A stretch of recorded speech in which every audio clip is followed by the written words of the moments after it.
Assalamualaikum warahmatullahi wabarakatuh. Alhamdulillahirrabbilalamin. Wabihi nasta'inu ala umuri dunya waddin. Wassalatu wassalamu ala asrofil anbiya wal mursalin Sayyidina wa maulana Muhammadin wa ala alihi wa sahbihi ajmain. Yang terhormat Ibu Mustaniroh SE SYME selaku dosen pengampu mata kuliah ekonometrika. Yang saya banggakan teman-teman kelas 4 perbankan syariah B. Di sini kami dari kelompok 6 akan menjelaskan materi mengenai uji asumsi klasik yang beranggotakan saya sendiri Khairul Alfian, yang kedua Nurul Safarul, yang ketiga Sifdiatul Kirom, dan yang keempat Eri Febriana. Materi yang pertama mengenai pengertian asumsi klasik. Asumsi klasik merupakan suatu persyaratan yang harus dipenuhi pada model regresi yang menggunakan metode estimasi OLS supaya menghasilkan karakteristik tidak bias, konsisten, dan efisien yang biasa disebut dengan BLUE atau kependekan dari Bayes Linear Unbiased Estimator. Konsep BLUE selanjutnya dikenal dengan Gauss-Markov Theorem, yakni Bayes maksudnya bahwa hasil regresi menghasilkan suatu garis regresi dengan nilai error yang terkecil. Linear dalam model ekonometrika berarti bahwa model linear dalam parameter unbiased atau tidak bias. Suatu estimator dikatakan unbiased jika nilai harapan dari estimator beta memiliki nilai yang benar atau mendekati nilai aktualnya. Artinya nilai rata-rata B estimated sama dengan B aktual. Dikatakan bias apabila rata-rata B estimated tidak sama dengan B aktual atau selisihnya disebut dengan bias. Assalamualaikum warahmatullahi wabarakatuh. Perkenalkan, nama saya Nurul Safarul Rizki, NIM 1817202167. Di sini saya akan mencoba menjelaskan mengenai konsep asumsi klasik. Pada model regresi dengan metode ALS, asumsi yang harus dipenuhi mengacu pada The Gaussian Theorem atau yang sering kita kenal dengan Classical Linear Regression Model atau disingkat CLRM. Di antaranya yakni untuk asumsi pertama, hubungan antara variabel bebas dengan variabel terikat itu bersifat linear. Seperti yang kita ketahui bahwa model regresi haruslah linear, meskipun bisa saja variabel terikat Y dengan variabel bebas X itu tidak linear. Istilah linear sebenarnya ada dua macam, yaitu linearitas pada variabel dan linearitas pada parameter. Yang disebut dengan linearitas pada variabel yakni jika digambarkan dalam grafik, maka akan berbentuk garis lurus. Misalnya pada persamaan Y sama dengan A plus BX. Seandainya persamaannya adalah Y sama dengan A plus BX pangkat 2, maka disebut tidak linear. Mengapa demikian? Karena jika digambarkan dalam grafik itu tidak membentuk garis lurus. Atau secara umum dapat dikatakan jika X itu mempunyai pangkat 1. Sedangkan linearitas pada parameter adalah merujuk pada koefisiennya, yaitu B. Jadi persamaan Y sama dengan A plus BX kuadrat dapat disebut linear jika koefisien B itu mempunyai pangkat 1. Asumsi yang diperlukan dalam regresi linear itu adalah linearitas pada parameter, bukan linearitas pada variabel. Untuk asumsi kedua, tidak terdapat korelasi sempurna di antara variabel bebas. Setiap variabel dalam model pasti memiliki korelasi satu dengan yang lainnya. Korelasi di antara variabel tidak dapat dihindari, baik korelasi antara variabel bebas maupun korelasi antara variabel bebas dengan variabel terikatnya. Jika korelasi antara variabel bebas diharapkan bernilai rendah, yakni R lebih kecil daripada 1, begitupun sebaliknya, jika di antara variabel bebas terdapat korelasi sempurna, maka dapat mengakibatkan terjadinya multikolinearitas. Asumsi ketiga yakni pada penyampelan yang berulang akan diperoleh nilai taksiran yang tetap. Pada asumsi ketiga ini, variabel bebas dalam model diasumsikan non-stokastik. Artinya, jika dilakukan penambahan jumlah sampel, maka hasil estimasi tidak akan mengubah nilai taksiran parameter. Justru, nilai taksiran parameter akan semakin lebih baik seiring dengan meningkatnya jumlah sampel. Contoh misalnya, kita ambil nilai tetap untuk X, yaitu gaji 3 juta. Maka sampel pertama mempunyai pengeluaran 2,5 juta. Lalu ambil lagi sampel kedua dengan gaji 3 juta. Maka pengeluarannya adalah 2 juta. Demikian seterusnya untuk sampel dengan gaji 4 juta dan 5 juta.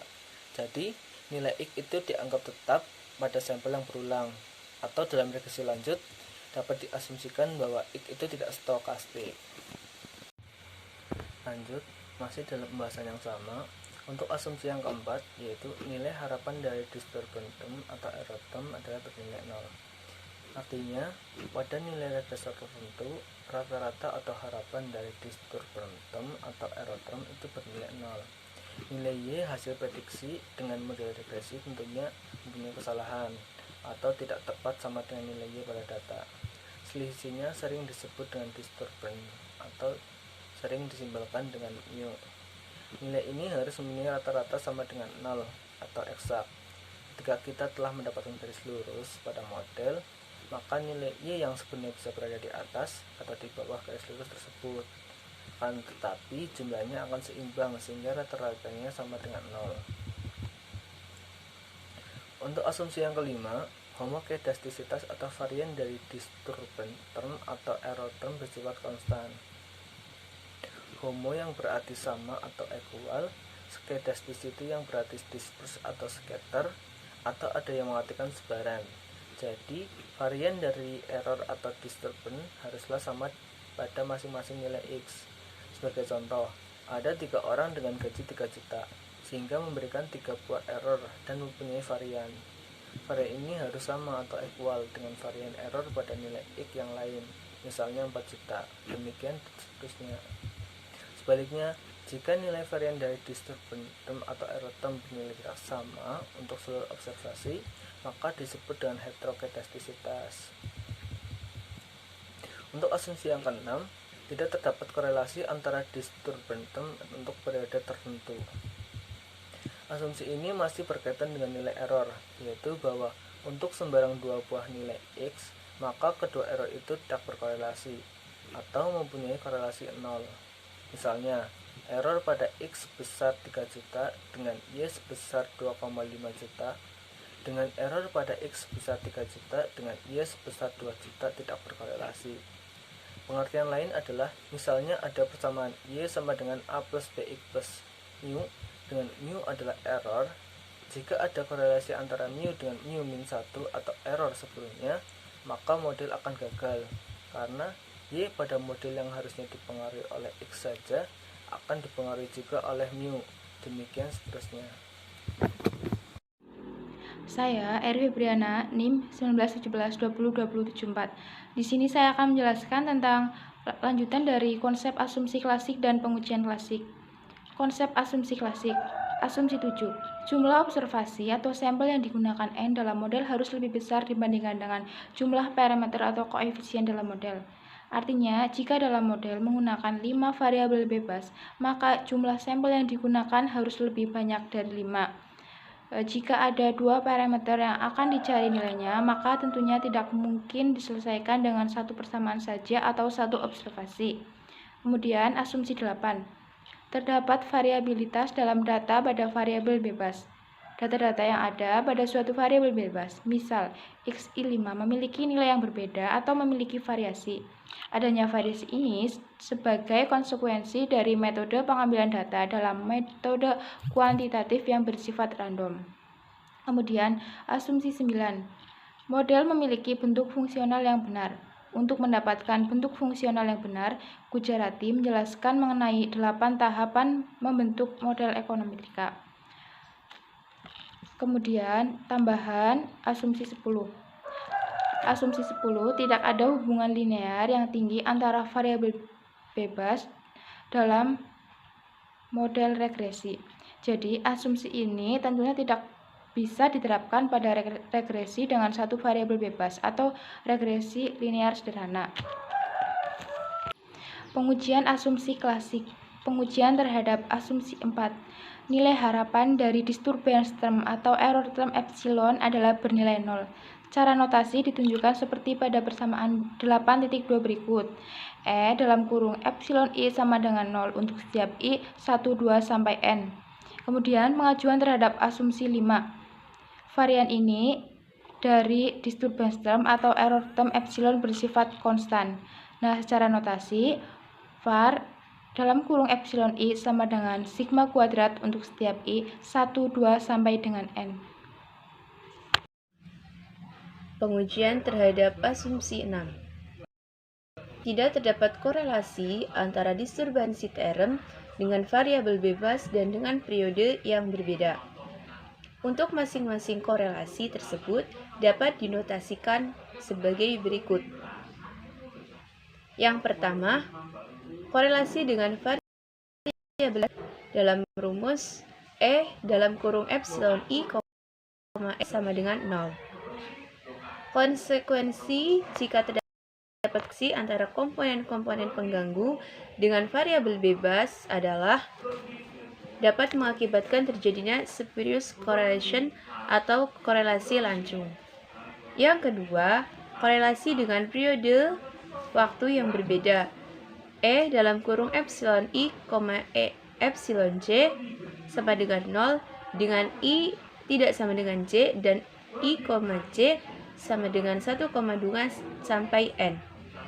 Asumsi ini menjelaskan mengenai korelasi antar komponen pengganggu pada periode lainnya. Umumnya, jika adanya korelasi antar komponen pengganggu, biasa disebut dengan serial korelasi. Yang terakhir, pengujian terhadap asumsi 7. Epsilon I tak terhingga IIDN dalam kurung 0, sigma kuadrat. Asumsi ketujuh menjelaskan mengenai penggunaan jumlah data sampel yang harus lebih besar dibandingkan dengan jumlah. Uji asumsi klasik merupakan terjemahan dari Classical Linear Regression Model. Merupakan asumsi yang diperlukan dalam analisis regresi linear dengan ordinary square atau OLS. Sebagai informasi, semua ini berkat kejeniusan seorang matematikawan Jermani yang bernama Carl Friedrich Gauss, yang disebut sebagai The Gaussian Standard, yang sebenarnya terdiri dari 10 item. Akan tetapi, yang sering kita jumpai dalam berbagai penelitian atau berbagai buku statistik terapan, mungkin hanya ada 4 atau 5 saja. Melakukan uji asumsi klasik sebelum menguji hipotesis ini dianggap sebagai sebuah syarat yang harus dilakukan pada penelitian kuantitatif. Apabila hasil uji asumsi klasik dinyatakan tidak sesuai dengan apa yang diharapkan, maka akan timbul berbagai reaksi yang beragam.